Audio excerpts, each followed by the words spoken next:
Bonjour tout le monde, bonjour à tous, bonjour à toutes. Bienvenue sur ce nouveau webinaire Simplicure, donc un second webinaire qu'on propose avec le laboratoire Intoleran.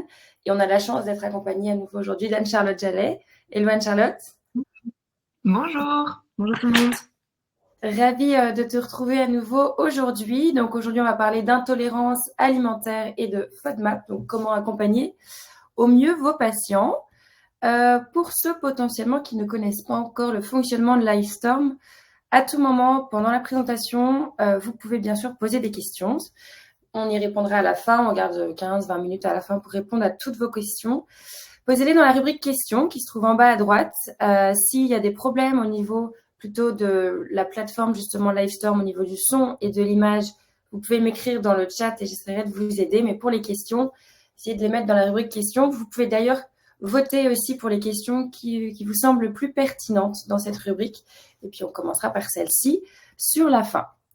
Donc, je te laisse la parole sans plus attendre. Je laisse te présenter un petit peu et commencer cette présentation. Et puis, je reviens à la fin pour les questions. Ça marche. Rebonjour à tous. Donc moi, je suis Anne-Charlotte Jallet, je suis diététicienne de formation. Je me suis formée à la prise en charge des troubles digestifs, notamment au KCL, au Monash. Et je suis en cours de formation aussi pour tout ce qui est micronutrition.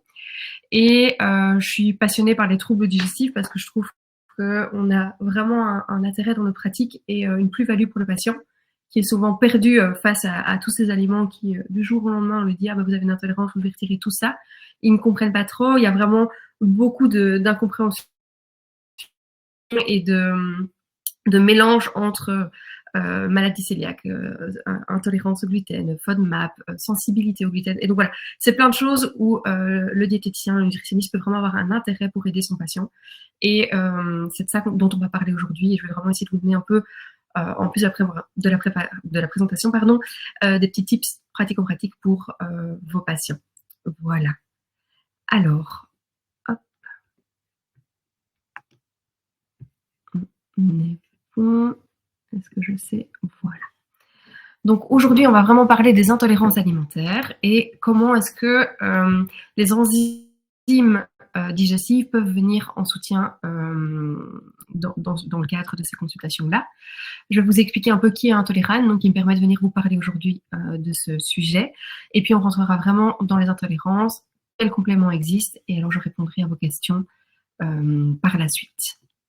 Donc Intoleran, c'est un labo néerlandais où en fait le CEO, Remco, le fondateur, est lui-même intolérant à la lactose et il a voulu développer quelque chose, un produit aussi pur que possible pour aider sa qualité de vie et aider tous les patients qui avaient une intolérance au lactose. Et puis, il y a d'autres produits qui sont arrivés. Et donc, c'est vraiment les problèmes intestinaux qui ont un impact sur la vie quotidienne. Le laboratoire va développer vraiment des produits pour ce type de patients-là. Il y a maintenant 15 ans et ils ont une gamme quasi complète au niveau du produit et ils continuent bien évidemment la recherche pour pouvoir combler tous les différents types d'intolérances. Donc les intolérances alimentaires, c'est vraiment là-dessus notre topic aujourd'hui, c'est souvent lié à un problème au niveau de la décomposition de l'aliment et donc de sa digestion. Dans le cas du lactose dont on parlait avant, si je n'ai pas suffisamment de lactase, voire si j'ai une lactase qui est absente, je peux avoir une fermentation, je peux avoir des symptômes digestifs parce que l'enzyme n'a pas pu faire son travail et je me retrouve au niveau du gros intestin avec un lactose non digéré.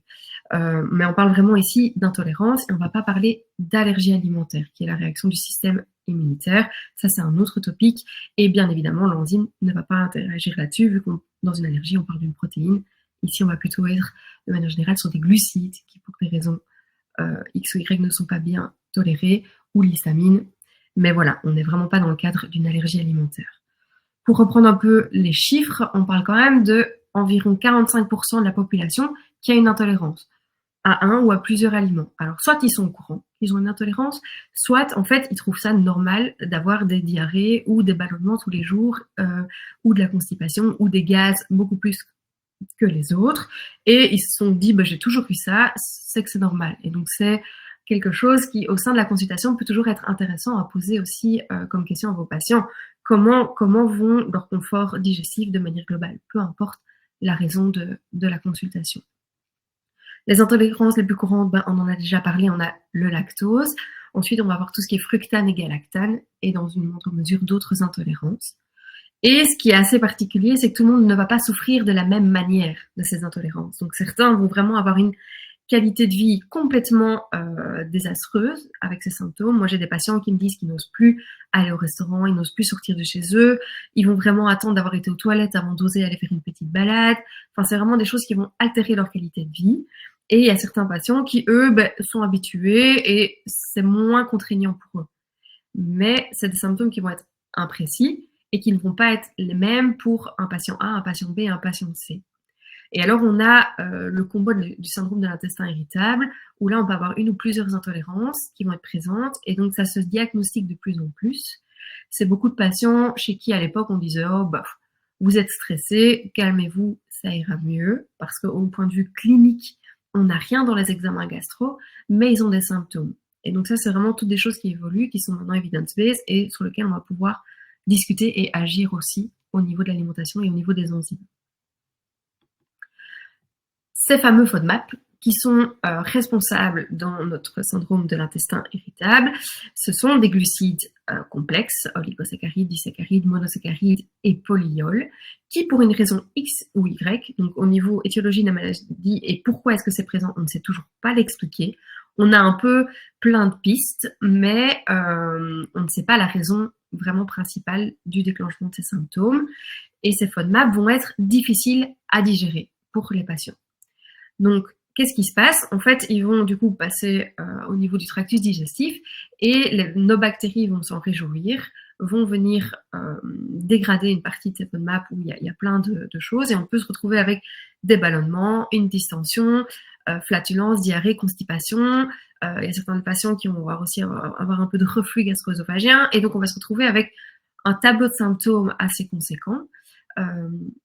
Ils ont été voir un gastro ou leur médecin généraliste et c'est toujours ultra important d'avoir bien eu un contrôle médical, qu'il n'y a pas d'autres pathologies inflammatoires, intestinales ou autres. Et on leur dit, voilà, je pense que vous avez une colopathie fonctionnelle, un syndrome de l'intestin irritable ou quelque chose. Vous allez devoir aller voir un spécialiste de l'alimentation pour vraiment essayer de résoudre ce problème. C'est une des méthodes evidence-based. Et pour ces patients, vous allez commencer ce qu'on appelle le régime FODMAP, qui est donc une des méthodes validées. On a aussi tout ce qui est auto-hypnose, on a ostéo et autres. On a plusieurs choses qui peuvent aider au niveau de la prise en charge de l'intestin irritable. Le but, ça va vraiment être d'améliorer la qualité de vie de vos patients, parce que dans les plus de 80% qui réagissent à la méthode alimentaire, c'est quasi pas du jour au lendemain, mais en 2 semaines, ils n'ont plus de symptômes, et donc vous allez vraiment pouvoir améliorer leur qualité de vie. Et vous allez pouvoir cibler. Donc, ce qui va être vraiment important, c'est que ces patients, on ne les laisse pas sur tous les FODMAP. Ils sont intolérants peut-être qu'à un seul ou à une partie d'une famille d'un. Il faut vraiment faire cette période d'éviction et de réintroduction des FODMAP chez vos patients pour retrouver une diversité alimentaire, éviter les restrictions sur un long terme et surtout éviter du coup un appauvrissement de la flore chez vos patients en retirant trop d'aliments. Donc ça, c'est vraiment la prise en charge FODMAP. Comment est-ce que on peut aider la vie de tous les jours aux patients? Donc moi, souvent, ce que j'explique en consultation, c'est qu'à la maison, c'est facile de faire attention à quels sont les produits qui contiennent du lactose, du fructane et autres. Ça, le patient va être hyper attentif parce qu'il sait que c'est pour lui-même. Mais une fois qu'il va aller au restaurant ou chez des amis ou à l'extérieur, ça peut être très compliqué à gérer. Parce que si on arrive avec notre liste qui peut être quand même conséquente dans la première phase, les gens se disent juste, OK, qu'est-ce que tu peux manger? En fait, tu ne peux quasi rien manger. Donc, c'est parfois plus facile d'avoir des enzymes digestives qui vont venir, en fait, couvrir ces intolérances. Pour la plupart, il y a les polyols pour lesquels on n'a pas encore de solution actuellement. Mais ça va permettre à votre patient d'aller au restaurant, d'aller chez des amis et de retrouver cette qualité de vie. Donc, qu'est-ce qu'il y a comme composition en fait dans ces enzymes digestives? C'est les protéines qui vont être capables de décomposer vos glucides dans l'alimentation pour qu'elles puissent être digérées correctement. Ce qui est intéressant en plus, c'est qu'elles passent au niveau digestif, mais elles suivent juste le tractus et puis elles ressortent. Et donc elles vont vraiment aider à lutter contre les douleurs.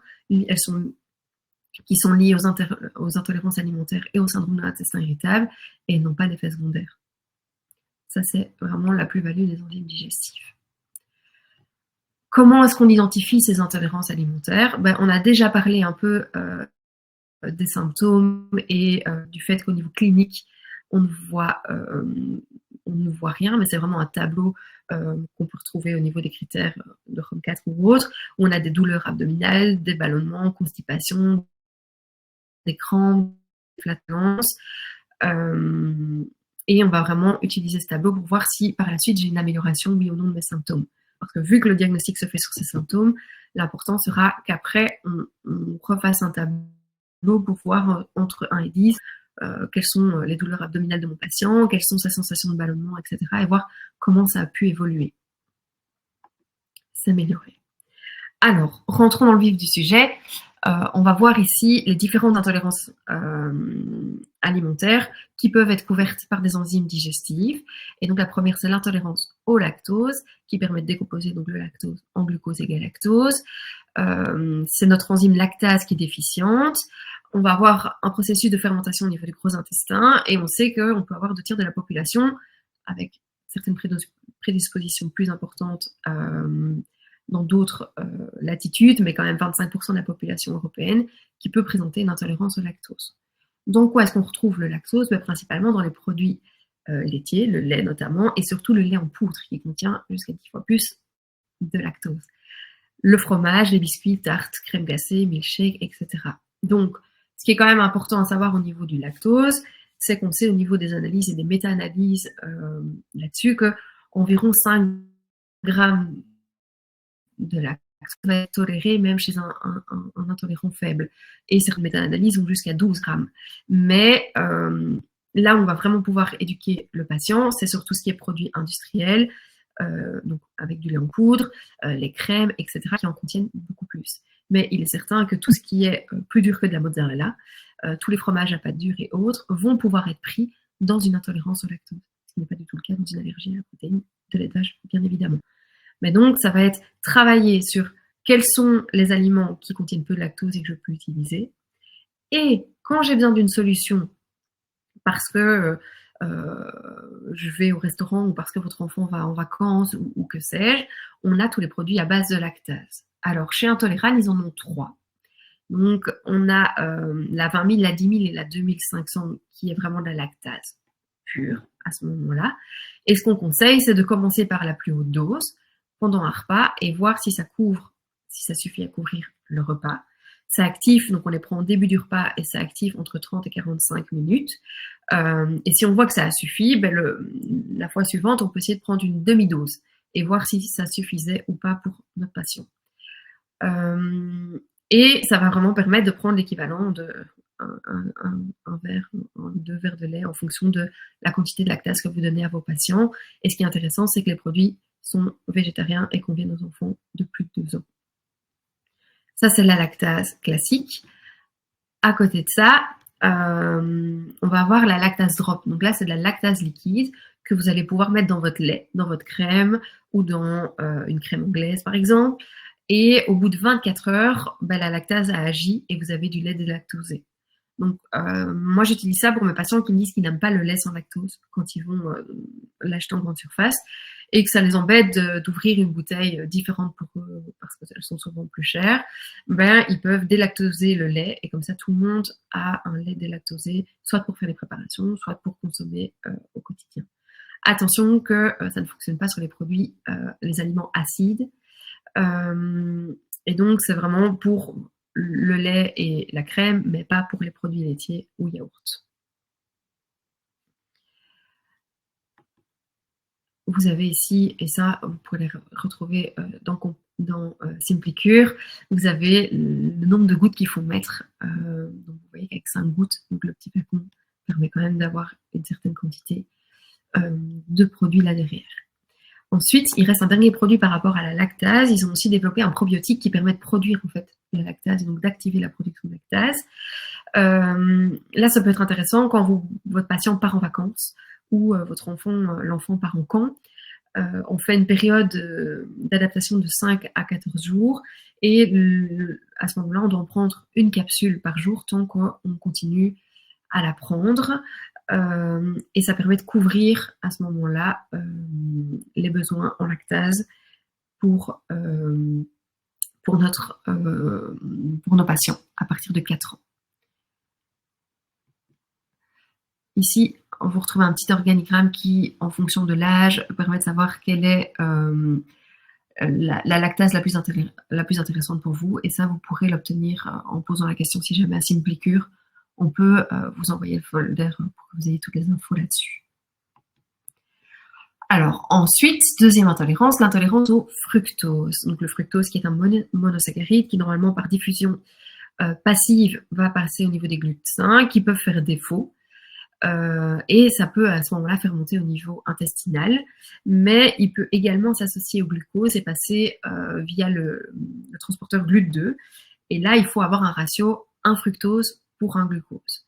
Si j'ai plus de fructose que de glucose, ben, j'ai du fructose libre et donc ça peut me donner mes désagréments digestifs. On va les retrouver, mon fructose dans les fruits comme la pomme, la poire, la mangue, les asperges, les pois, le miel, le sirop d'agave, sont tous des aliments qui sont sources de fructose. Alors, vous pourriez dire à vos patients de prendre en même temps que votre fruit un dextro-énergie, mais d'un point de vue diététique, c'est quand même pas l'idéal de sursucrer tous ces aliments. Donc, il y a une solution qui est là derrière, qui est la fructase. La fructase, en fait, elle va permettre, grâce à l'enzyme xylosisomérase, de convertir le fructose en glucose et donc d'améliorer mon rapport 1-1. Idem, les capsules se prennent au moment du repas. Et c'est toujours végétarien et ça convient aux enfants de plus de 2 ans. Voilà. Ça, c'est pour le fructose. Alors, maintenant, une grosse intolérance, c'est celle au fructane et au galactane.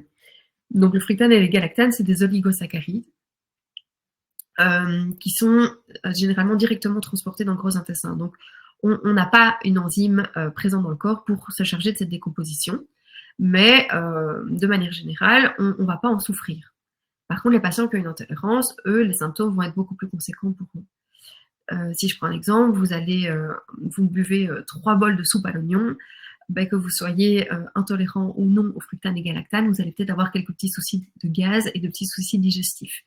Chez ces patients, avec moins d'un bol, parfois c'est quelques grammes d'oignon, ça va déjà poser un problème. Et donc, on a vraiment une intolérance beaucoup plus marquée chez eux. Donc, j'ai parlé de fructane avec l'oignon, l'ail, le blanc de poireau, les produits à base de blé. Donc ici, on parle bien du fructane et donc d'un glucide et pas du gluten qui est une protéine. C'est vraiment 2 choses différentes. Et mes galactanes, eux, on va les trouver dans les légumineuses. Donc les haricots, lentilles, soja, certains types de noix, on va les retrouver là-dedans. Quelle solution on a donc pour les sorties à l'extérieur ou autres pour ces patients ou qui ont envie de pouvoir en manger un certain repas? C'est ce qu'on appelle le fibractase forte. Donc le fibractase forte, lui, c'est vraiment un supplément donc, pour le fructane et le galactane avec l'alpha-galactosidase. On va les prendre, idem, c'est vraiment toujours la même chose. Au début du repas, on prend notre enzyme, on est couvert pour 45 minutes et ça convient aux enfants de plus de 2 ans. Si jamais votre patient vous dit qu'il a un restaurant qui va durer 3 heures, au bout des 45 minutes, il peut en reprendre un. Ça suit vraiment le tractus digestif. Donc l'idée est de pouvoir leur donner une fois qu'il a passé au niveau intestinal. Donc on a parlé des intolérances seules. Maintenant, on a notre syndrome du côlon irritable, colopathie fonctionnelle, CI. Il a beaucoup de noms. Là, on ne sait pas vraiment en fait quelles sont ces intolérances. On va devoir faire donc l'éviction comme on en a parlé précédemment et on va essayer de trouver quel est le ou les aliments en cause. Et donc c'est parfois difficile de dire vous allez prendre un fibroctase, une lactase et une fructase. L'idée ici c'est d'avoir un complément qui contient les différents. Donc on a la lactase, la xylose-isomérase, l'alpha-galactosidase et même la vertase dont on va discuter juste après.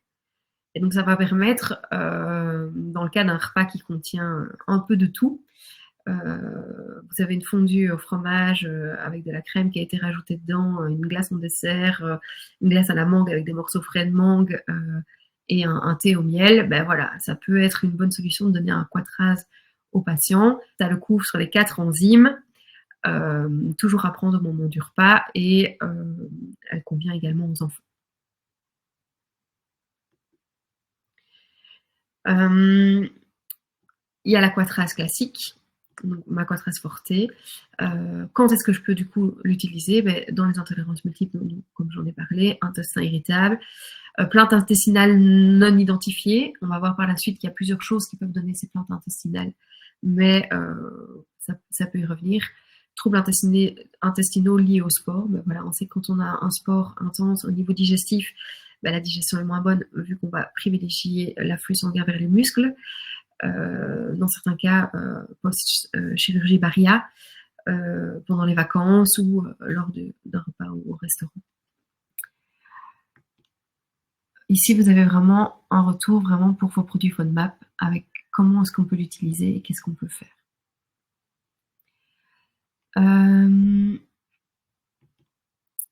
Ensuite, il y a une autre classe avec notre invertase.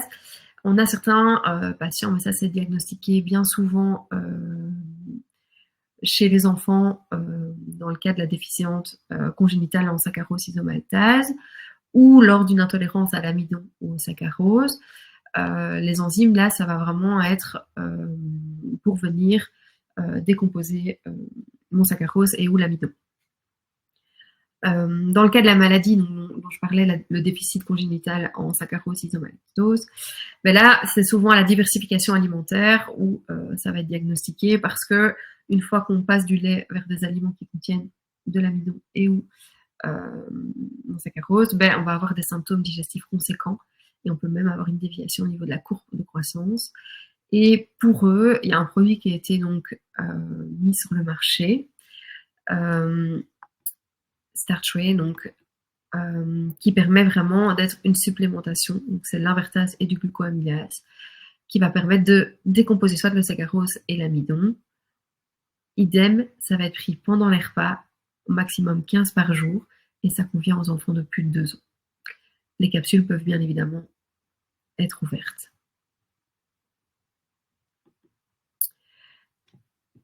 Votre patient arrive, donc moi j'ai parfois des patients qui arrivent de chez le dermatologue parce qu'on leur a diagnostiqué une intolérance à l'histamine. L'histamine, c'est un amine biogène qui est créé par le corps lui-même, qui est stocké dans les mastocytes et qui peut être libéré dans le corps dans le cadre de certains processus.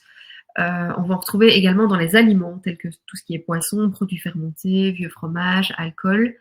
Certains aliments et médicaments peuvent également être à l'origine de la libération d'histamine supplémentaire. Tous les aliments histamino libérateurs. Et qu'est-ce qui se passe avec cette histamine? En fait, pour la décomposer, on a besoin de l'enzyme diamine oxydase, DAO. Et en cas d'intolérance à l'histamine, l'histamine contenue dans les aliments ne va pas être suffisamment décomposée. Où on va avoir une diminution de l'activité de cette DAO et du coup on va se retrouver avec ces symptômes. Alors, comment est-ce qu'on peut la reconnaître et comment on peut la différencier? On va aussi avoir, en plus des symptômes digestifs, on peut avoir un peu des démangeaisons, des douleurs abdominales, des migraines, des sautes d'humeur. Ça peut faire penser parfois un peu à une réaction allergique. Et c'est pour ça que le diagnostic est assez difficile, surtout que d'un point de vue sanguin ou autre, on n'a rien actuellement d'evidence-based qui permet vraiment de diagnostiquer cette intolérance à l'histamine. Et donc, ce qu'on conseille souvent pour l'intolérance à l'histamine, c'est de faire en fait un régime pauvre en histamine pour voir si les symptômes diminuent. Et ce régime, il est assez difficile à suivre pour les patients.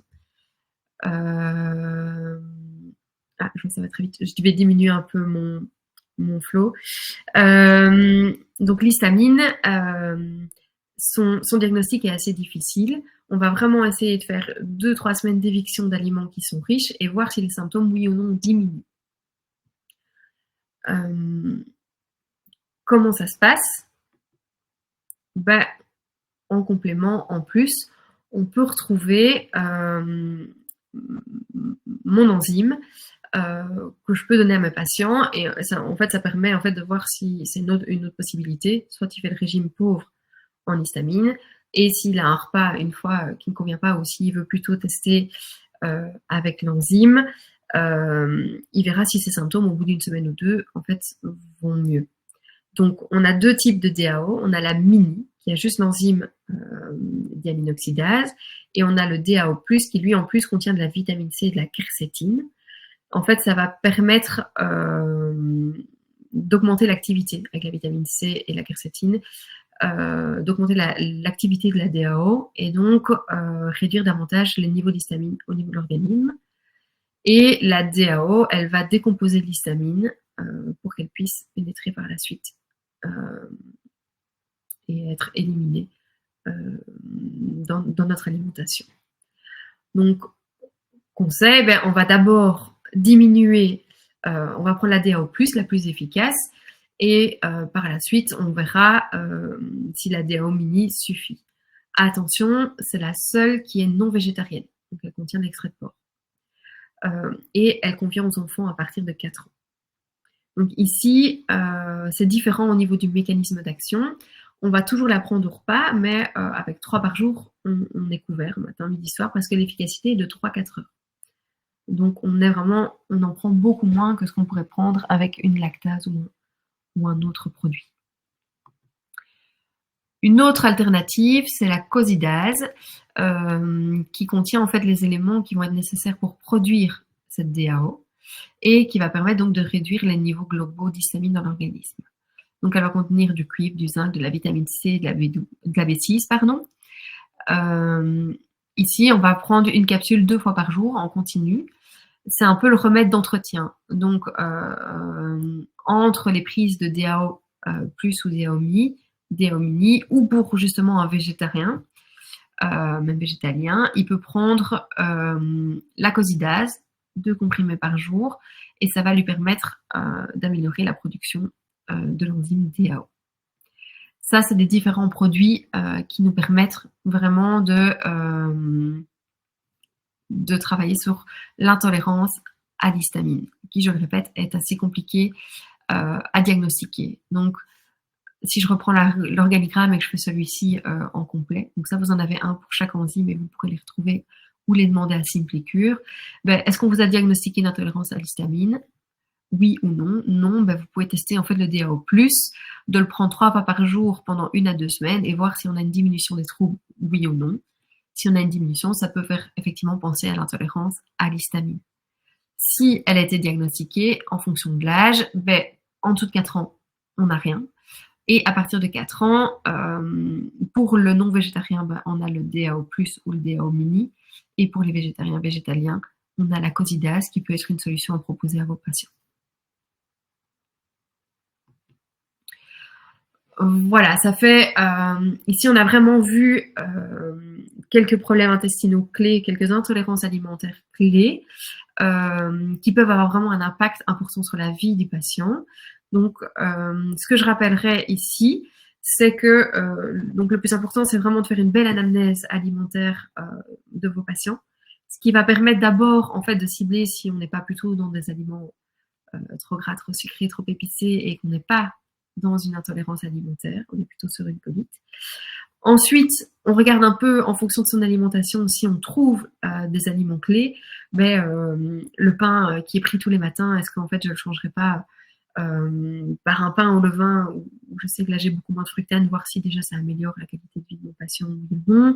Je vais regarder les produits laitiers qu'il utilise, est-ce qu'il utilise beaucoup de légumineuses, vraiment faire un tableau analytique de mon patient pour voir si ça me fait plutôt penser à une intolérance unique ou à plusieurs intolérances, et donc un syndrome de l'intestin irritable, et où je vais en retirer plusieurs pour voir si oui ou non j'ai une amélioration. Ensuite, quand je vois qu'il y a effectivement bien cette amélioration de qualité de vie, je lui propose des solutions, et donc là les enzymes sont vraiment un outil que j'utilise lors de mes consultations pour qu'ils puissent retrouver aussi une vie sociale, parce que c'est très important dans la qualité de vie de nos patients.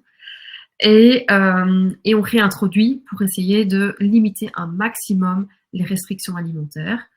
Et par la suite, on va adapter le régime pour ces patients. Donc, en fonction de la tolérance, il y aura juste certains aliments clés et ils auront toujours la possibilité de prendre l'enzyme, sauf pour les polyols, comme on en a parlé, dans ces cas-là, pour pouvoir vivre normalement comme tout le monde et que ça n'altère pas la vie sociale et qu'à la maison, ils puissent adapter leur alimentation. Voilà. Alors, c'est un bref aperçu. S'il y a des questions, vous pouvez bien évidemment les envoyer. Et du coup, je vais passer la main à Solène. Merci à Gérald pour la présentation. Je te laisse regarder un petit peu les questions en effet. Et puis pour ceux qui éventuellement connaissent déjà un peu la plateforme Simplicore, vous pouvez toujours poser des questions pendant que je présente cette plateforme. Déjà, j'aimerais dire aussi, je pense qu'on va ajouter tout ce qui est organigramme qui était dans la présentation. On va faire en sorte de les ajouter en dessous des fiches produits. Comme ça, vous aurez bien toutes les informations directement sur la plateforme. Donc, pour ceux qui ne connaissent pas encore Simplicore, c'est une plateforme sur laquelle vous pouvez faire des recommandations de compléments alimentaires à vos patients. Vous avez une 50aine de laboratoires qui vont être présents sur la plateforme, dont bien sûr le laboratoire Intolerane. Et du coup, vous allez pouvoir, via l'outil, directement envoyer une recommandation à votre patient qui n'a plus qu'à passer commande. Je vais partager mon écran. Hop là. Donc, pour faire une recommandation, c'est assez simple. Vous cliquez sur « Nouvelle recommandation ». Vous sélectionnez la personne à qui vous souhaitez l'envoyer. Donc ici, on va partir sur « Test ». Et vous ajoutez donc les produits. L'idée, c'est de pouvoir justement associer des produits de différents laboratoires. Et ça reste simple pour vous. Vous n'êtes pas obligé de switcher d'un site à l'autre. Et pour votre client ou votre patient, c'est une seule commande. Après, vous pouvez très bien, par exemple, si on veut retrouver les produits dont on a parlé aujourd'hui, vous pouvez filtrer par laboratoire et voir tous les produits de chez Intolerane, par exemple, et faire une recommandation. Par exemple, si on prend la DAO qu'on a présentée sur la fin, et éventuellement, vous pourrez ajouter la lactase, éventuellement, et de produits d'autres laboratoires si vous le souhaitez. Et après, en fait, vous pouvez changer tout ce qui est instruction de prise. Ce qui est indiqué ici, c'est ce que nous transmet le laboratoire, mais vous pouvez tout à fait modifier, augmenter les posologies ou autres. Et dès que vous cliquez sur envoyer, votre patient vient de recevoir donc sa recommandation par mail. Je vous montre très rapidement comment ça se présente pour lui. Dans son mail, il va trouver en fait cette recommandation digitale et lui n'a plus qu'à faire continuer vers le paiement et recevoir ses produits directement chez lui sous 3 jours. Donc, c'est très simple pour vous, c'est très simple pour vos patients. C'est vraiment l'idée, c'est de simplifier le fait de faire des recommandations au quotidien dans votre activité. Une 50aine de laboratoires. N'hésitez pas si vous avez des suggestions de nouveaux labos, on pourrait éventuellement les ajouter. C'est une plateforme qui est entièrement gratuite. Je vous mettrai le lien dans un instant dans le chat pour ceux qui éventuellement ne sont pas encore inscrits. Et je vous invite également aux prochains événements. Donc, ça sera la semaine prochaine. Un premier webinaire avec le laboratoire Optime sur les bienfaits des acides gras à chaîne courte sur la fonction intestinale et le microbiote. Et ensuite, jeudi prochain, avec CBX Médical, on va parler des cannabinoïdes. Faire une petite revue un peu de la littérature là-dessus. Donc, on va pouvoir passer aux questions. Alors, je vais voir si éventuellement il y a des questions qu'on des votes en plus. Alors, pourquoi ne pas avoir ajouté le magnésium dans les produits DAO, sachant qu'il stabilise les membranes cellulaires et limite le déclenchement de la sécrétion d'histamine? Très bonne question. Je ne fais pas partie d'Intolerane. Moi, je suis diète à côté. Je vais prendre la question et puis je l'enverrai au labo. Ouais, mais du coup, moi, je reposerai la question. Pourquoi est-ce qu'ils n'ont pas ajouté? Je suppose qu'ils ont des raisons internes.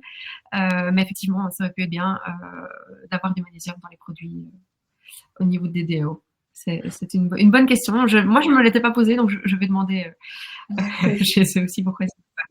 Alors, est-ce qu'il y a quelque chose pour l'intolérance au gluten? Pas allergie ni maladie cœliaque. Ok, donc comme je disais, il y a plusieurs choses au niveau du gluten, enfin du blé de manière générale. On a donc les protéines où on peut avoir cette intolérance au gluten ou la maladie cœliaque où là c'est vraiment une réaction du système immunitaire. Et puis on a les fructanes qui sont plutôt dans tout ce qui est glucides. Donc l'intolérance au gluten, non, on n'a rien. En plus, cette sensibilité peut être différente d'un patient à l'autre. Et là, ça va vraiment être plutôt pour vous de jouer au niveau de l'alimentation et dans vos choix de produits. Si je reprends le cas du levain ou ce genre de choses qui vont pouvoir diminuer vraiment la charge en gluten aussi. Mais non, il n'y a pas de produit actuellement pour cette intolérance au gluten. Et je pense que le jour où on trouve quelque chose pour le gluten, il y a beaucoup de cœliaques qui seront aussi très contents. Donc, il y a des labos qui cherchent parce qu'il y a une demande assez conséquente, mais pour le moment, il n'y a pas de produit et il n'y a pas de solution. Très bien. Alors, si on continue d'ingérer les aliments tout en prenant les enzymes, est-ce que cela n'entretient pas l'intolérance et l'irritation? Ces enzymes peuvent être prises au quotidien sur le long cours ou juste en cas d'excès à l'extérieur occasionnel. Et quel serait le maximum par semaine si c'est le cas? 3 questions dans la question. Alors là, on est vraiment ouais, mais c'est une bonne question. En fait, c'est surtout de l'éducation aux patients. Donc, je dirais que ça dépend déjà du type de patient que vous recevez en consultation. Si vous avez un patient qui est absolument pas compliant et vous savez qu'il ne va jamais le respecter et qu'il veut juste une solution miracle, alors il sera peut-être content en fait de prendre ses enzymes de manière un peu plus régulière. Dès qu'il aura envie de manger son plat de pâte bolo avec des oignons, il aura envie de prendre, il prendra son enzyme. Mais effectivement, dans ce cas-là,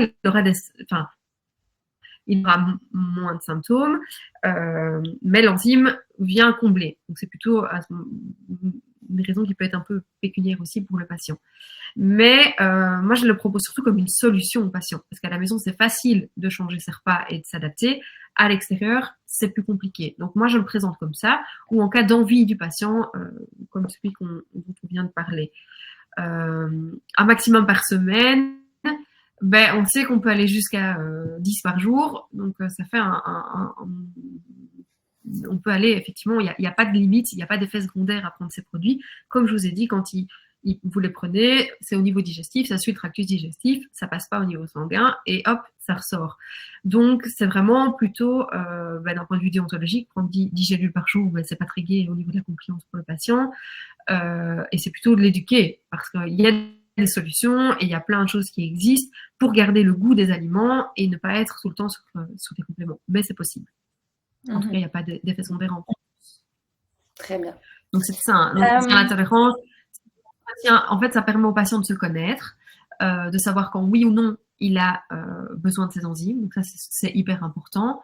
Et oui, elles peuvent être prises au long cours. Et maximum, il n'y a pas vraiment de maximum. D'accord. Idem, question. Non. La DO peut être prise en continu vu que l'éviction à l'histamine est difficile. Donc, un peu même type de question. Oui. Donc ça, ce qui est plus intéressant dans ce cas-là, c'est de prendre la codidase en continu. Donc ça, c'est vraiment l'entretien 1 à 2 capsules par jour. Et quand il y a vraiment des événements où c'est le plateau de fromage, c'est assez conséquent, il y a du vin, pas du vin, pardon. Il y a poisson, fromage et autres, ça peut être intéressant ce jour-là de prendre une DAO+. Mais effectivement, la codidase permet de le prendre en continu, car on sait justement que l'éviction est difficile. Ok. Et je vois juste en dessous qu'il y a qui fait le diagnostic de l'intolérance, qui, comme on est dans la DAO pour l'intolérance à l'histamine, Solène, qui est juste en dessous. Si jamais il n'y a pas, en fait, c'est très difficile l'intolérance à l'histamine. Il n'y a pas de test validé d'un point de vue scientifique au niveau sanguin ou autre. Donc, ça va vraiment être un tableau clinique de nouveau. Et moi, ça m'arrive avec des patients où, en fait, le FODMAP, ça ne fonctionnait pas. Et puis, on a testé l'intolérance à l'histamine et c'était un patient où c'était une intolérance à l'histamine. Et ils avaient tous les deux des symptômes digestifs. On fait de l'essai-erreur. Et donc, c'est souvent ce qu'il faut expliquer aux patients. On cherche essai-erreur pour trouver sa cause chez lui. Oui, ok. Ça, je pense que tu avais répondu après au fil de la présentation. Les enzymes sont efficaces durant 45 minutes. Est-ce qu'il est donc possible de reprendre une gélule en cours de repas? Oui. Donc, un restaurant qui dure longtemps ou un repas qui dure plus de 45 minutes, le patient peut bien évidemment reprendre une gélule pour être couverte jusqu'à la fin, sans souci. Très bien. Alors, donc, on peut prendre n'importe quelle enzyme de manière ponctuelle si un repas comprend un aliment à risque ou en cure de 15 jours max. Lorsque le patient est en vacances, c'est bien ça. Pas obligé de prendre en continu. Donc oui, les deux sont possibles, mais... Oui, ouais. Les deux sont possibles. En fait, l'idée, c'est plutôt pour le lactase. Il y en a vraiment beaucoup. Et quand je vais en vacances, il y a quand même souvent des produits un peu plus industriels en fonction d'où va le patient, en fonction de son type de vacances. Du coup, l'idée, c'est que là, la cure permet de combler pendant les 15 jours. Ou alors, on prend ponctuellement quand on sait bien analyser les repas. Ouais. Ça peut être intéressant pour les enfants, en fait, de l'avoir en continu aussi. Et puis, on a une dernière question. Est-ce que le lait sans lactose contient quand même la lactase? Oui, c'est comme ça que c'est créé d'un point de vue industriel. Donc en fait, ils prennent du lait, ils mettent la lactase dedans, et du coup, notre lait est délactosé. Et c'est pour ça que le lait a un goût légèrement plus sucré, vu que vous goûtez à ce Mhm. moment-là la dissociation. Ok. Il y a une dernière là. Est-ce qu'il existe un tableau fiable reprenant les différents aliments qui contiennent des FODMAP? Oui, donc le plus fiable, c'est la Monash. Donc la Monash a une application, c'est eux en fait qui établissent les tableaux et qui font les dosages de FODMAP dans les différents aliments. Et donc ils s'ajourent aussi régulièrement. Et donc ça, c'est une application qui nous donne accès à tout le tableau. Ou en version française, il y a FODMAPédia qui a repris tous les aliments, tous les FODMAP, qui les a remis dans un tableau. Et lui, il va aussi faire des petites recherches. Enfin voilà. Il y a différents, mais au moins ces deux-là, je sais qu'ils sont mis à jour. Ok. Mais je peux vous mettre le FODMAPédia peut-être dans le chat, comme ça vous l'avez. Hop. Parce que Monash est plus connu. Après, alors j'ai d'autres questions qui sont arrivées en attendant. Lorsqu'on n'est pas sûr du diagnostic, qu'on tente une enzyme, si c'est bien la bonne, au bout de combien de temps l'efficacité se ressent? À partir de quel moment on sait s'il faut changer, switcher ou pas? Oui.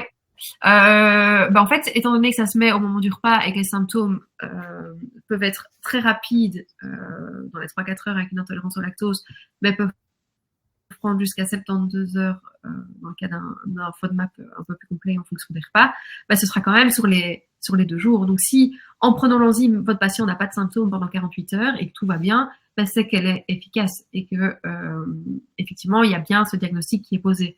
Par contre, si vous utilisez le Quatraz par exemple qui contient les 4, après il faut encore trouver quelle était l'origine.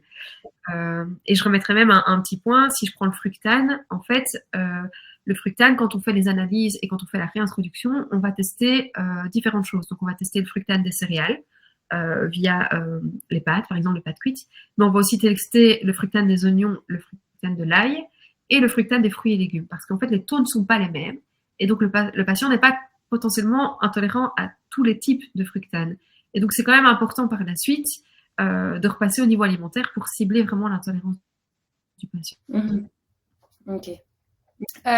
Sur le régime sans FODMAP, combien de temps est-ce que tu le conseillerais au maximum?